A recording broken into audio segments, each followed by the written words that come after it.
ദൈവ തിരുനാമത്തിന് മഹത്വമുണ്ടാകട്ടെ. ഏവർക്കും ഹെർമിറ്റ്സ് ടോക്സിലേക്ക് സ്വാഗതം. ഇത് ഹെർമിറ്റ്സ് ടോക്സിന്റെ 926 ദിവസം. ഇന്ന് വിശുദ്ധനായ തോമസ് സ്ലീഹായുടെ ദുഃഖറോനം നാം ആചരിക്കുന്നു. ഇന്നത്തെ വിശുദ്ധ ഏവൻഗേലിയോൻ ഭാഗം ശുദ്ധമുള്ള യോഹന്നാൻ 20-ാം അധ്യായം 19 മുതൽ 26 വരെയുള്ളതായ തിരുവചന ഭാഗങ്ങളാണ്.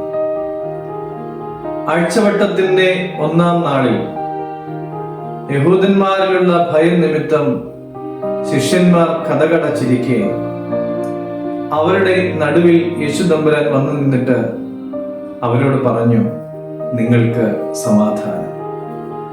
അങ്ങനെ പറഞ്ഞ് തന്റെ കൈകളും ആണിപ്പഴുതുകളും വിലാപ്പുറവും ഒക്കെ തന്റെ ശിഷ്യന്മാർക്ക് കാണിച്ചു കൊടുത്തു.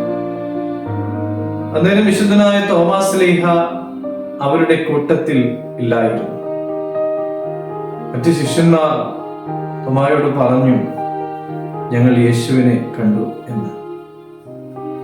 തോമസ് സ്ലീഹ പറഞ്ഞു, ഞാൻ യേശുവിനെ കാണുകയും അവന്റെ കൈകൾ കാണുകയും ആണിപ്പഴുതുകൾ കാണുകയും അതിൽ വിരലിട്ട് നോക്കുകയും വിലാപ്പുറത്ത് കൈവച്ച് നോക്കുകയും ചെയ്തിട്ടല്ലാതെ ഞാൻ വിശ്വസിക്കുകയില്ല എന്ന്.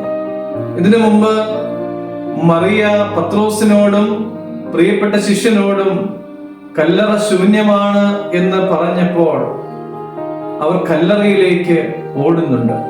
എന്തിനു വേണ്ടിയിട്ടായിരുന്നു? യേശു തമ്പുരാൻ ഉയർത്തെഴുന്നേറ്റു എന്നുള്ളത് തിരിച്ചറിയുവാനായിട്ട്, ശൂന്യമായി കിടക്കുന്ന കല്ലറ കാണുവാൻ വേണ്ടി. ഇവിടെ തോമസ് സ്ലീഹ പറയുന്നതും എനിക്ക് യേശുവിനെ വേണം എന്നുള്ളതാണ്. തോമസ് സ്ലീഹായുടെ ആവശ്യവും ആഗ്രഹവുമാണ് അത്. എനിക്ക് യേശുവിനെ വേണം, എനിക്ക് യേശുവിനെ കാണണം. യേശു തമ്പുരാൻ വീണ്ടും പ്രത്യക്ഷനാകുമ്പോൾ അവിടെ തോമസ് സ്ലീഹായും കൂടെ ഉണ്ടായിരുന്നു.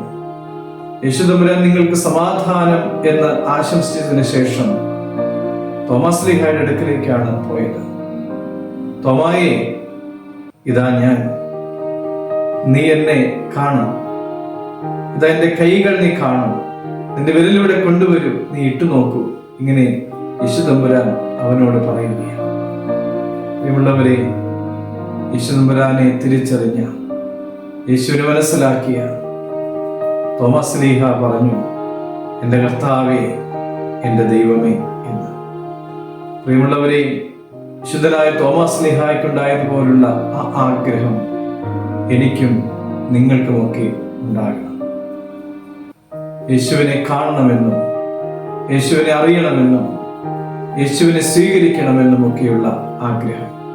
എന്നിട്ട് തോമായെ പോലെ ഏറ്റുപറയുവാൻ നമുക്ക് സാധിക്കും, എൻ്റെ കർത്താവേ, എൻ്റെ ദൈവമേ എന്ന്. അതിനുള്ള ഭാഗ്യമുണ്ടാകട്ടെ. ദൈവം അനുഗ്രഹിക്കട്ടെ.